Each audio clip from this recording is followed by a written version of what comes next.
네, 오늘 이 시간 우리가 함께 나눌 하나님 말씀은 요한복음 12장 9절에서부터 11절까지 기록되어 있는 본문의 말씀입니다. 우리는 지난 시간 예수님의 머리에서부터 발끝에 이르기까지 향유를 붓고 자신의 머리털까지 사용하여서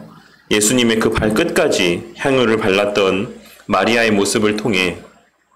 우리에게 주어진 물질은 무엇을 위해 존재하는 것이고 우리는 하나님께 허락하신 그 재물을 무엇을 위해 사용해야 하는 것인지를 함께 생각해 보았습니다.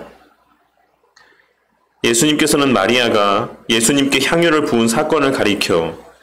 마리아는 나의 장례할 날을 위하여 이 향유를 간직해온 것이고 또한 그 장례를 예표하고 증거하는 의미로서 향유를 부은 것이다라고 말씀하셨습니다. 그러니 예수님께서는 그녀의 향유를 붓고 예수님의 몸에 바른 그 사건은 단순한 예수님을 향한 사랑의 표현이나 존경의 표현에 그치는 것이 아닌 구속사의 과정 가운데 예수님의 죽으심을 예표하는 엄청난 사건이라고 하는 사실을 말씀하셨던 것입니다. 비록 그녀는 예수님에 대한 존경과 사랑의 마음을 담아서 그 비싼 향유를 아낌없이 주저함 없이 예수님의 몸에 바른 것이었지만 그것은 결국 예수님의 대속의 사역을 예표하는 엄청난 의미로 쓰임을 받았던 것입니다. 마찬가지로 우리 또한 마리아가 그러하였던 것처럼 우리 주님을 진정으로 사랑하고 우리 주님께서 우리 각자에게 새로운 생명,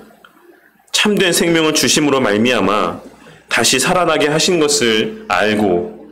또한 그것에 대하여 감사한다라고 하면 우리는 우리가 가지고 있는 것들 가운데에 가장 귀한 것을 하나님께 드림에 있어서 주저함이 없을 것이라고 생각을 합니다. 그리고 지난 시간의 말씀을 통해 우리는 우리에게 허락된 재물이 무엇을 위해 주어진 것인지 또한 명확하게 깨달을 수 있어야지만 되는 것입니다. 우리 주님께서 마리아의 행함에 대해 그것이 예수님의 구속 역사의 완성을 예표하고 증거한 것이라고 말씀하시며 귀하게 여기신 것처럼 우리는 우리에게 주어진 재물을 하나님의 구속 역사의 완성과 또한 증거를 위해 선용할 수 있어야지만 되는 것입니다. 그리고 우리는 우리 주님께서 무엇을 통해 우리 하나님의 구속 역사를 완성해가고 있으신지를 잘 알고 있습니다. 우리 주님께서는 지금 이 순간에도 주의 몸으로서의 교회를 세우시고 그 하나의 보편교회 안에 여러 지역의 교회들을 세우심으로 하나님의 택한 백성들을 부르시고 또한 거듭나게 하시고 양육하시며 하나님의 구속 역사를 완성해 나아가고 있으신 것입니다.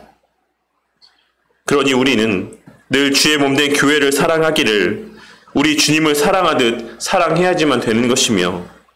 그 교회가 온전히 유지되고 세워져 갈 수 있도록 성도로서의 재정적인 책임을 다해야지만 되는 것이라는 사실을 우리는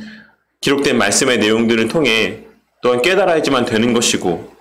그것은 목사나 성도나 예외가 없이 동일하게 적용되어지는 것이다라는 사실 또한도 우리는 마음 가운데 새겨야지만 되는 것입니다. 헌금이라고 하는 것, 교회를 위해 재정적으로 헌신하는 것은 성도들에게만 부여된 그와 같은 의무가 아니라 목사에게도 동일하게 요구되어지는 성도로서의 마땅한 신앙의 모습이라는 사실을 우리는 명심하고 살아가야지만 되는 것입니다. 그리고 또한 교회가 온전히 세워지고 유지되는 데 있어 재물을 선용해야 되는 것은 물론이요. 사도행전 10장 1절에서 4절에 기록된 하나님께서 고넬료의 구제를 기억하고 또한 연락하여 주셨다라고 하는 말씀을 통해 도움이 필요한 이웃에게 도움의 손길을 베풀고 섬기는 것에 있어서도 우리 그리스도인들은 자신에게 주어진 재물을 선용할 수 있어야지만 된다라는 사실을 우리는 지난 시간의 말씀을 통해 함께 상고해 보았던 것입니다. 그리고 우리의 그와 같은 작은 헌신들을 우리 주님께서는 구속 역사의 완성이라고 하는 엄청난 주님의 사역 가운데 쓰임을 받게 하심으로써 우리에게 그와 같은 과정들 가운데 성취되어져 가는 하나님의 놀라운 역사들을 목독해 하는 놀라운 은혜들을 베풀어 주시는 것입니다. 그러니 우리는 헌금을 함에 있어 어떤 경제적인 논리에 따라 투자를 하듯이 하나님 앞에 헌금을 해서도 안 될 것이며, 가롯 유다와 같이 물질에 대한 탐욕으로 인해 하나님께 물질을 드림에 있어 주저하거나 아까워하는 마음을 가져서도 안 되는 것입니다. 우리는 언제나 하나님 앞에 어떠한 헌신을 하거나 헌금을 할 때 이미 받은 은혜를 기억하며 감사함 가운데 자발적으로 하나님 앞에서의 헌신과 헌금을 바쳐야 되는 것이며,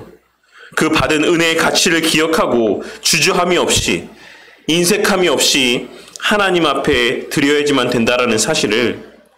그러한 예물과 헌신들만이 하나님께서 기뻐 받으실 만한 합당한 예물인 것이며, 그러한 마음가짐이 하나님께 받은 은혜를 아는 자들의 마땅한 모습인 것을 우리는 지난 시간의 말씀의 내용을 통해 발견하고 마음 가운데 새겨야지만 되는 것입니다. 지난 시간 함께 나눈 말씀의 내용을 살펴보는데 조금 많은 시간이 할애가 되었지만, 오늘날 헌금에 대한 설교를 찾아보기 힘든 이 시대 가운데 주님께서 지난 시간에 나눈 말씀을 통해 하나님 앞에서의 바른 물질관을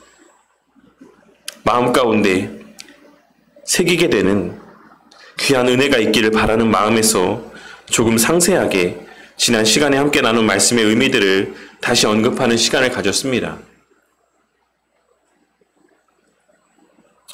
하나님 앞에 물질을 드리는 것이 우리가 복받기 위한 어떤 수단으로서 하나님 앞에 드리라는 것도 아니고, 또한 의무감에서 혹은 남들에게 보여지기 위해서 헌금을 드리라고 하는 것도 아닌, 정말 우리의 마음 가운데 하나님께 받은 은혜에 대한 감사함이 있다라고 하면 그와 같은 마음에서의 발동이 된 하나님 앞에서의 헌금을 하는 그와 같은 바람직한 신앙의 모습이 우리 마음 가운데 또 우리의 신앙의 여정 가운데 발현되어지기를 바란다는 것입니다. 그리고 이어서 오늘 우리가 살펴볼 본문의 말씀 가운데는 예수님께서 베다니에 다시 모습을 나타내셨다라고 하는 소문이 퍼져 예수님의 얼굴을 보기 위해 몰려든 사람들에 대한 내용이 기록이 되어 있습니다.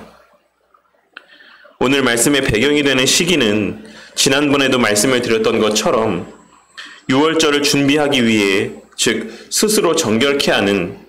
그와 같은 정결 예식을 치르기 위해 많은 사람들이 실제 유월절이 시작되는 시기보다 더 일찍 예루살렘으로 발걸음하고 있던 시기였습니다. 그러니 아직 유월절이 본격적으로 시작이 되진 않았지만 이미 예루살렘과 그 주변에는 수많은 사람들이 모여들어 있었던 것이고, 예루살렘과 아주 가까운 위치에 있었던 베다니에 예수님께서 다시 모습을 드러내셨다라고 하는 소식은 그렇게 모여든 사람들 사이에 빠르게 퍼져나갔던 것입니다. 그리하여 유대인의 큰 무리가 예수님을 만나기 위해 베다니로 발걸음을 하였습니다. 그리고 우리는 원문에 기록된 표현의 내용을 통해서 그렇게 예수님을 만나기 위해 발걸음했던 수많은 이들 가운데 상당수가 예수님에 대한 우호적인 감정으로 예수님의 능력을 확인하고 또한 체험하고자 하는 마음에서 개별적으로 발걸음한 것이다라고 하는 사실을 확인할 수가 있습니다. 오늘 말씀에 등장하는 수많은 사람들은 그냥 많은 사람들이 예수님을 보러 가니까, 많은 사람들이 예수님에 대하여 궁금해하고 그 얼굴을 한번 보고자 하니까 그냥 그 무리에 휩쓸려 호기심 가운데 예수님을 보기 위해 방문했던 것이 아니라, 실제로 그 자신이 예수님을 만나고 그 두 눈으로 예수님의 그 능력을 목도하고 체험케 되길 위해 개별적으로 그 마음 가운데 자발적인 발걸음을 옮겼다라는 사실입니다. 그런데 우리가 여기서 주의 깊게 살펴야지만 되는 것은 그들이 베다니로 발걸음하였던 것이 예수님만 보기 위함이 아니오, 예수님께서 다시 살리신 나사로 또한 함께 보기 위함이었다라고 본문 말씀이 증거하고 있다라는 사실입니다. 그리고 그렇게 많은 사람들이 죽었다 다시 살아난 나사로를 본 이후에 예수님을 믿게 되었다라고 오늘 본문 말씀은 증거하고 있습니다. 그리하여 10절에 기록된 말씀에서와 같이 대제사장들은 예수님뿐만 아니라 다시 살아난 나사로까지도 죽이고자 하는 계획을 세우게 되었던 것입니다. 우리는 요한 사도의 이와 같은 기록을 통해 예수님께서 그토록 사랑하셨고 또한 예수님의 구속 역사의 완성에 있어 귀하게 쓰임받았던 마리아와 마르다 그리고 나사로의 이 세 남매가 이후 초대 교회가 형성되는 과정에 있어 그 이름이 더 이상 언급되지 않는 이유를 조금이나마 확인할 수 있을 것이라고 생각을 합니다. 그리고 이스라엘이 완전하게 멸망한 이후에 기록된 이 요한복음에만 예수님의 몸에 향유를 바른 마리아의 이름이 명확하게 언급되고 있다는 사실을 통해 초대교회 당시에 이 마리아와 마르다 그리고 나사로에 대한 대제사장들과 서기관들의 적개심이 어느 정도였는지, 그들이 얼마나 열심을 다해 이 마리아와 마르다 그리고 나사로를 찾아내고자 하였고 죽이고자 하였는지를 우리는 조금이나마 짐작할 수가 있는 것입니다. 오늘 본문의 말씀의 내용은 사실 너무나도 짧고 또한 명확한 내용이라고 할 수가 있습니다. 예수님께서 다시 베다니의 모습을 드러내시자 유월절을 지키기 위해 예루살렘으로 발걸음했던 수많은 유대인들이 그 소문을 듣고 베다니로 예수님을 보기 위해 발걸음하였고, 그들이 들은 소문대로 죽었던 나사로가 다시 살아나 그들의 눈앞에 서 있는 것을 보게 되자 그 나사로에게 행하신 일들로 말미암아 수많은 유대인들이 예수님을 믿게 되었고, 그 일로 인해 대제사장들과 서기관들은 예수님뿐만 아니라 나사로까지도 죽여야겠다라고 생각을 하고 그들을 죽이기 위한 실제적인 계획을 세웠다라고 하는 것이 오늘 본문 말씀 가운데 기록되어 있는 내용의 전부인 것입니다. 그렇다면 오늘 말씀의 내용을 통해 우리가 깨닫고 마음 가운데 새겨야 되는 교훈은 무엇이라고 할 수가 있겠습니까? 첫째로는 우리는 우리의 삶에서 주님의 다시 살리심의 증거가 드러나고 있는가 라고 하는 것을 늘 점검해 볼 필요가 있다라고 하는 사실을 깨달을 수 있을 것이라고 생각합니다. 예수님께서 나사로를 다시 살리신 것에는 몇 가지 의미가 있다라고 이미 전에 말씀드린 적이 있었는데, 그 가운데 첫째는 예수님께서 죽음까지도 다스리시는 천지 만물을 주관하시는 하나님이심을 밝히 드러내 보이고자 하시는 의미에서 나사로를 다시 살리신 것이기도 하고, 또한 둘째로는 지난 시간에 말씀드렸던 바와 같이 예수님께서 이제 곧 예루살렘에 들어가셔서 십자가에 달려 죽으시겠지만 나사로가 다시 살아난 것처럼 예수님 또한 얼마 지나지 않아 다시 살아나실 것이다라고 하는 사실을 또한 미리 은연중에 나타내 보여주시기 위해 나사로를 다시 살리신 것이기도 한 의미가 담겨져 있습니다. 그리고 셋째로는 장차 하나님의 택한 백성들이 그 육신의 죽음의 상태 가운데서 다시 살아나게 될 날이 있다라고 하는 사실에 대한 예표적인 의미 또한 담겨져 있다라고 할 수 있는 것이고, 마지막 넷째로는 성도의 거듭남이라고 하는 것이 실제적인 사건이라는 사실을 가시적인 이와 같은 나사로의 다시 살아나는 사건을 통해 나타내 보여주신 의미 또한 담겨져 있다라고 할 수 있는 것입니다. 그 가운데 우리는 오늘 말씀 가운데서 마지막 네 번째 의미 가운데 주목해 보아야지만 될 거라고 생각을 합니다. 사람들은 죽었던 나사로가 다시 살아난 것을 목도함으로 예수님의 하나님이심을 믿게 되었습니다. 그리고 이는 오늘날을 살아가는 우리에게 있어 우리 그리스도인의 거듭남이라고 하는 것은 그저 나 하나가 거듭나는 것으로, 구원받은 것으로 끝나는 것이 아니라 다른 이들에게 보여지고 증거됨으로 우리가 믿는 예수님이 하나님이시자 우리의 구원자이시고 이 세상 만물의 창조주이시자 주권자라고 하는 사실에 대한 믿음의 통로가 되어야지만 된다라는 사실을 말씀하고 있는 것이라 할 수 있는 것입니다.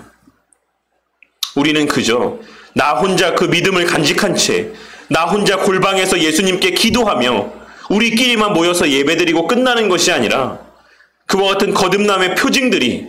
우리의 변화된 삶의 모습들이 세상 가운데 증거되어지므로 하나님의 살아계심이 믿지 않는 자들의 눈에 비춰지고, 그와 같은 우리의 삶의 모습을 통해 하나님의 절대 주권과 능력이 세상 가운데 증거져야지만 된다라는 것을 우리는 이 말씀을 통해 발견할 수가 있는 것입니다. 그렇기에 바울 사도는 고린도후서 3장 3절에서 고린도 교회 성도들을 향해 말하기를, 너희는 우리로 말미암아 나타난 그리스도의 편지니 이는 먹으로 쓴 것이 아니요 오직 살아계신 하나님의 영으로 쓴 것이며, 또 돌판에 쓴 것이 아니요 오직 육의 마음판에 쓴 것이라 라고 증거하며 하나님으로 말미암아 만족하며 그리스도인으로서의 영광스러운 삶을 살 것을 그들 가운데 권면하였던 것입니다. 우리가 진정 하나님의 은혜와 능력으로 우리 주 예수 그리스도의 공로로 말미암아 거듭나고 다시 살아난 것이 맞다라고 하면, 우리의 그 다시 살아남이 사람들 앞에 증거되어지는 은혜가 있기를 바랍니다.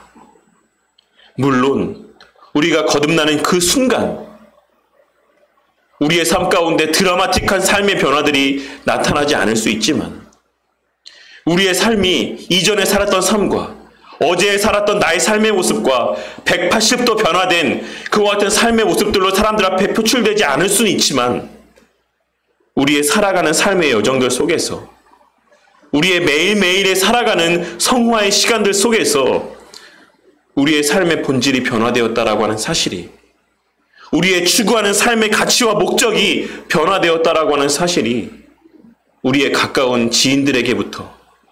우리가 만나는 모든 이들에게까지 증거되어지는 은혜가 있기를 바란다는 것입니다. 그저 우리의 입술 가운데 주여 주여라고 하는 그와 같은 말을 달고 사는 삶의 모습을 통해서 우리의 거듭남이 증거되는 것이 아닌, 그저 일주일에 한 번 예배당에 발걸음하는 그와 같은 모습들을 통해 우리의 거듭남이 희미하게 증거되는 것이 아닌, 우리 일상에서의 삶을 통해, 우리의 입술에서 고백되어지는 모든 말들을 통해, 우리의 삶에서 표출되어지는 모든 행함의 모습들을 통해 내가 이전의 내가 아닌 거듭난 새로운 존재가 되었다라고 하는 사실이 우리의 삶을 바라보는 모든 이들 앞에 증거되어지기를 바란다는 것입니다. 입술을 통해서만, 형식적으로만 우리의 거듭남이 증거되는 것이 아니에요.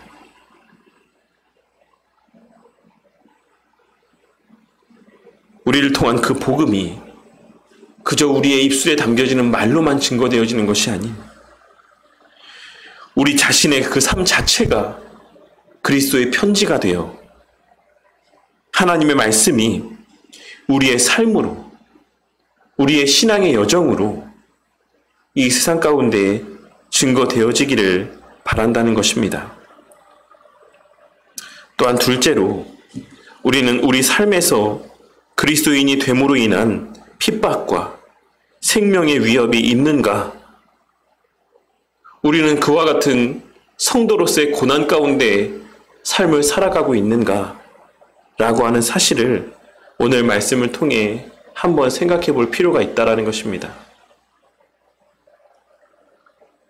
물론 여기서 말하는 생명의 위협과 핍박이라고 하는 것이 과거 우리 신앙의 선배들이 경험하였던 그와 같은 모습과 같을 수는 없을 것입니다. 하지만 우리가 그리스도의 편지로서 우리의 삶을 통해 하나님의 살아계심과 그 말씀의 실제를 세상 가운데 증거하며 살아가고자 할 때, 거기에는 반드시 세상의 원리나 가치와의 부딪힘이 발생하게 될 수밖에 없다라는 사실을 발견할 수 있어야지만 되는 것이고, 경험할 수 있어야지만 되는 것입니다. 제가 이미 여러 번 말씀을 드렸던 것처럼, 우리가 예수님을 믿고 난 이후에, 우리가 거듭난 이후에 예전의 나의 삶과 지금의 나의 삶을 비교해 보았을 때 말씀으로 인해 예전에 했던 것을 지금은 하지 않거나 혹은 예전에 했던 일들을 하지 않는 과거의 나와는 달라진 모습들이 있는지를 한번 생각해 보시기를 바랍니다.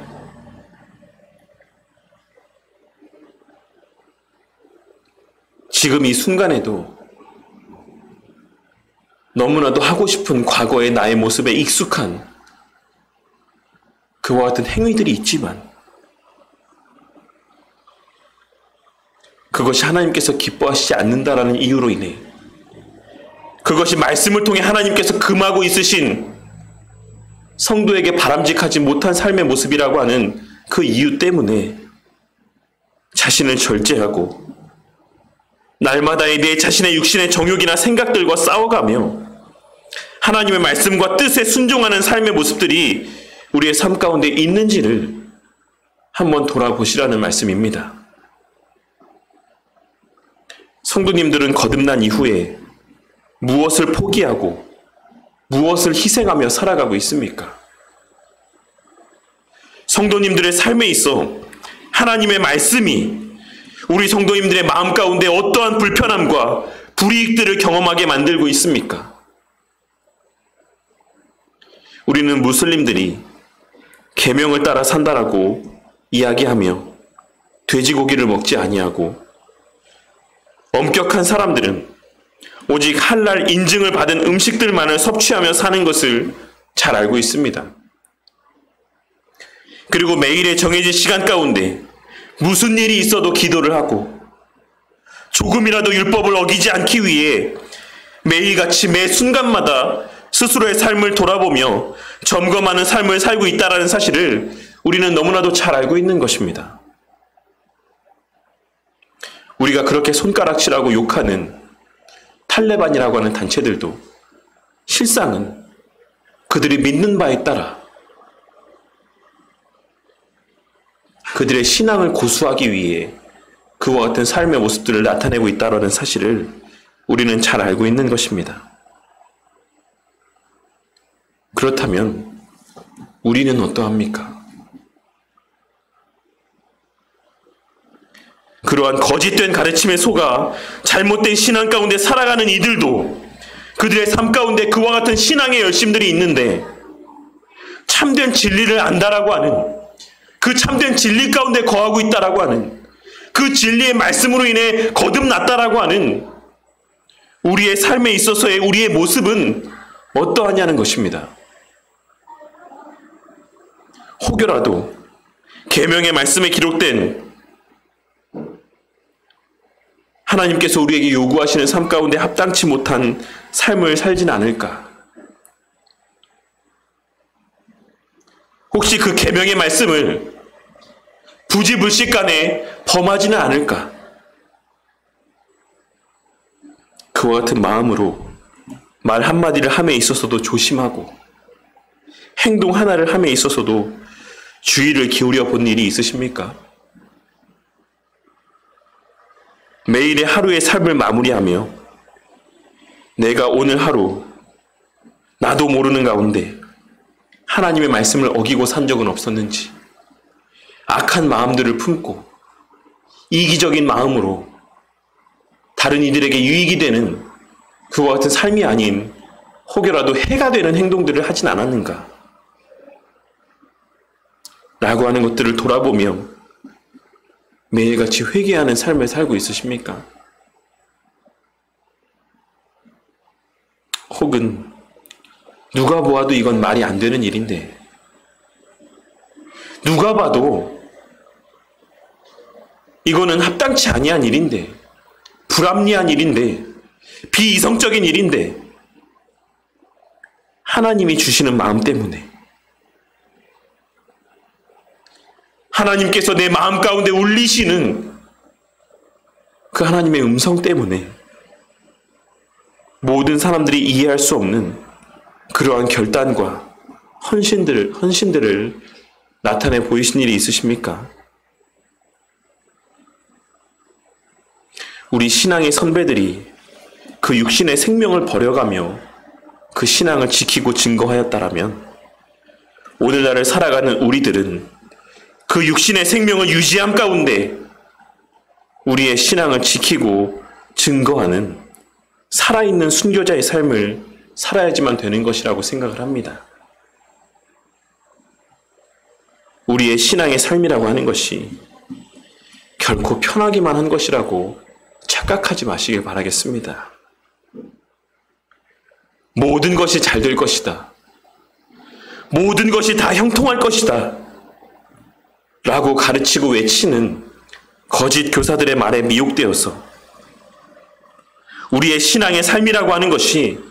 우리가 바라는 대로 모든 것이 다 이루어지는 소위 말하는 꽃길만 걷는 그와 같은 신앙의 여정일 것이다라고 착각하지 마시라는 것입니다. 예수님으로부터 다시 살아나는 놀라운 은혜를 체험했던 나사로가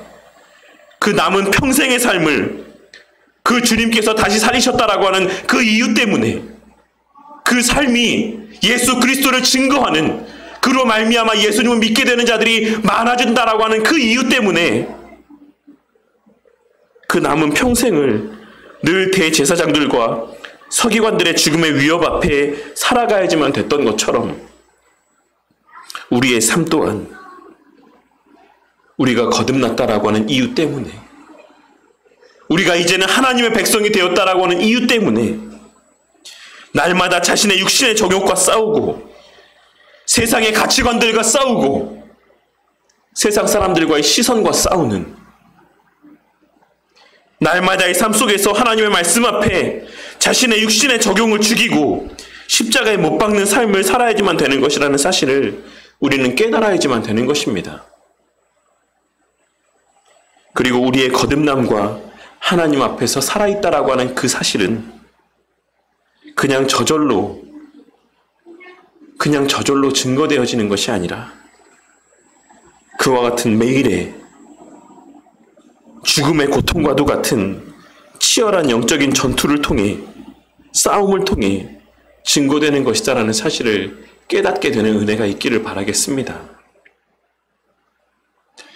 우리의 거듭남이라고 하는 것, 우리의 하나님의 자녀가 되었다라고 하는 사실은 우리의 부유함으로 증거되는 것이 아니고 세상에서의 성공으로 증거되는 것이 아니라 우리의 매일의 삶 속에서 옛 자아와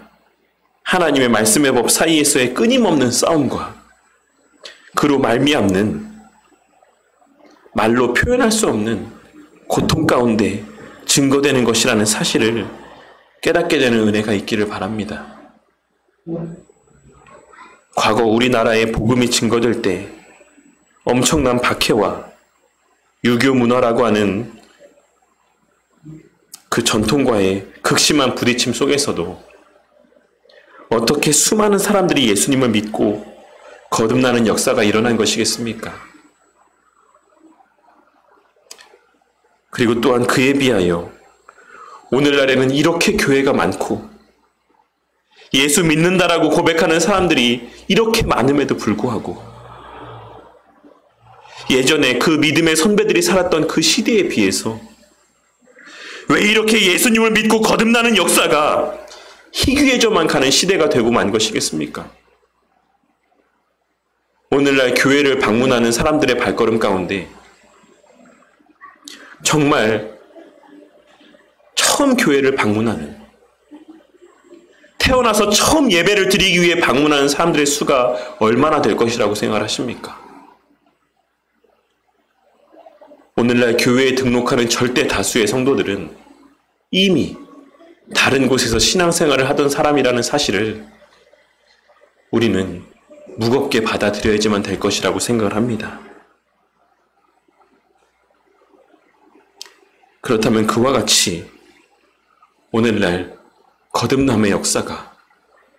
회심의 역사가 희귀해져 간 것이 성령 하나님께서 그 힘이 많이 약해지셨기 때문이라고 할 수가 있겠습니까? 저는 아마도 오늘날을 살아가는 수많은 성도들 가운데, 스스로를 교인이라 이야기하는 이들 가운데 진정으로 참된 의미에서 거듭난 자들이 얼마 되지 않기 때문이라고 생각을 합니다.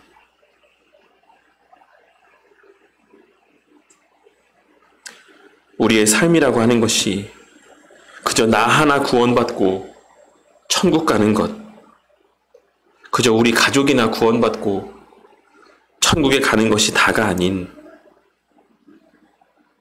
많은 이들을 주께로 인도하는 의미 있는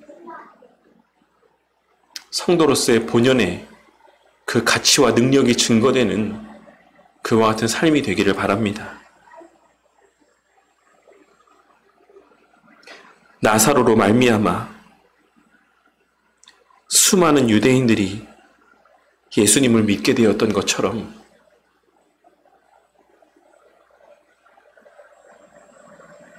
우리 개인으로 말미암아 나의 삶 가운데 증거되어지는 주님께서 나에게 행하신 일들로 인한 그 놀라운 역사들로 말미암아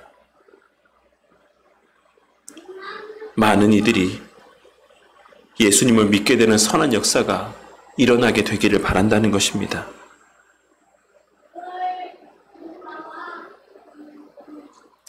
죽은 나사로가 다시 살아난 것이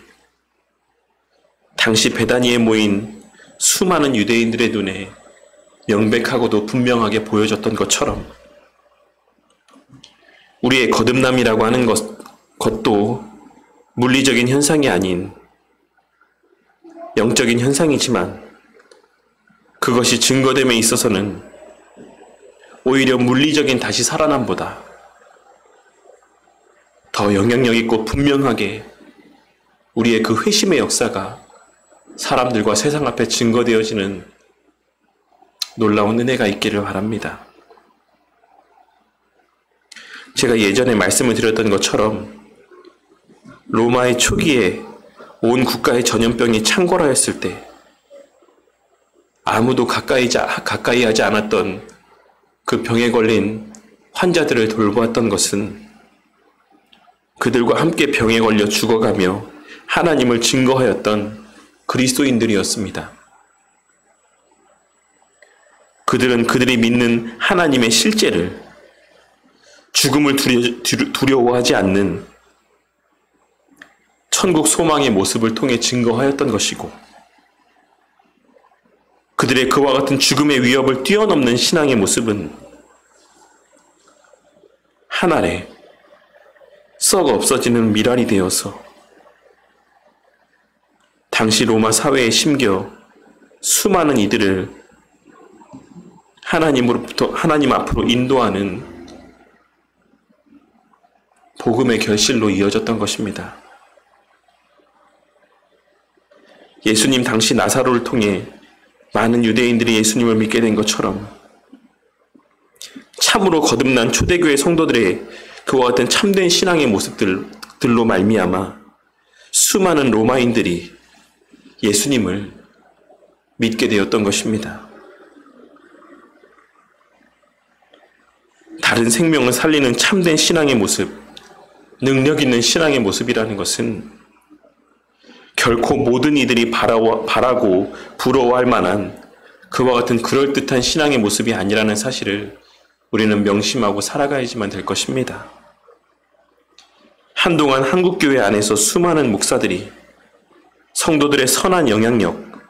기독교의 선한 영향력을 이야기하며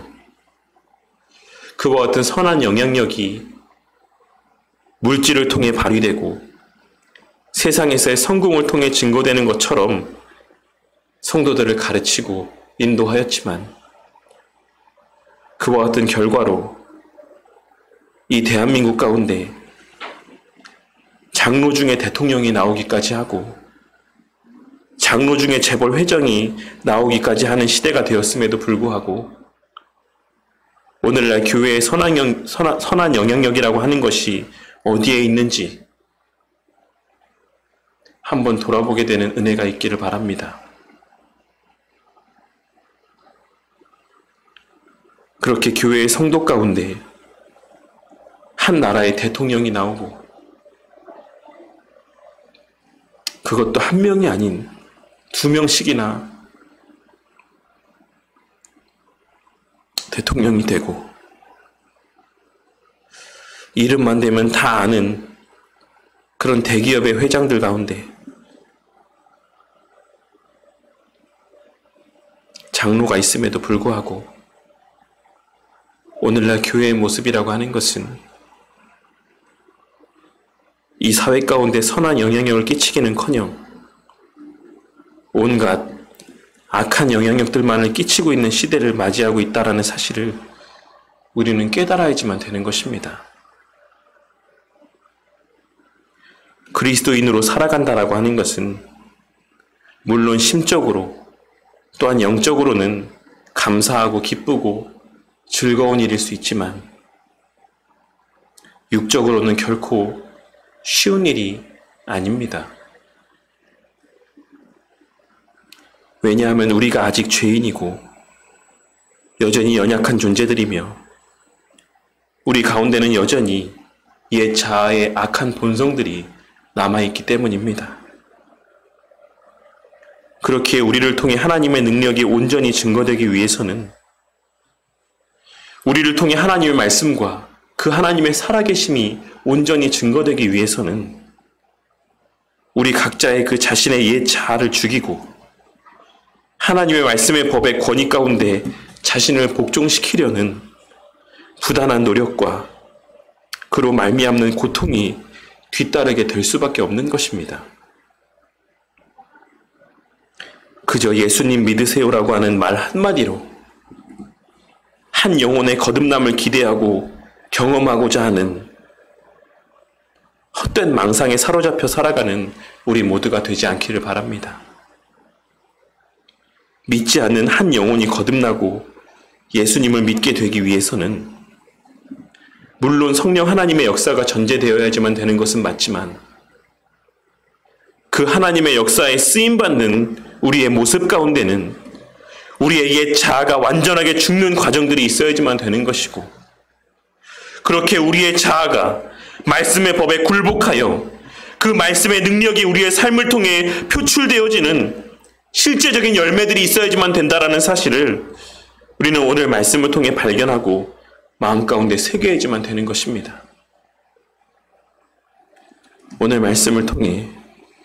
진정 거듭난 자의 삶이란 반드시 다른 이들에게 보여지는 명백한 거듭남의 증거가 있어야지만 된다라고 하는 사실과, 그것이 계속하여 증거되기 위해서는 끊임없이 그 죄된 본성이, 그 옛 자아가 죽는 고통이 수반되고 전제될 수밖에 없다라는 사실을 발견하고, 그 과정이 너무나도 고통스럽고 힘겨울 것이 분명하지만 그럼에도 불구하고 그러한 과정들을 통해 맛보게 하실 나 자신은 물론이요 한 영혼 한 영혼의 거듭남의 과정 속에서의 누리게 하시는 기쁨과 즐거움들을 충만히 만끽하는 저와 우리 성도님들이 되기를 바랍니다. 그리고 또한 그와 같은 우리를 바라보시며 흐뭇해 하실 우리 주님의 모습을 기대하며 주님께서 공급해 주시는 은혜로 그 힘겨운 신앙의 여정을 힘차게, 그리고 이 공동체 안에서 서로 밀어주고 끌어주며 함께 감당해 나아가는 우리 바른교회 공동체가 되기를 주님의 이름으로 간절히 축원합니다.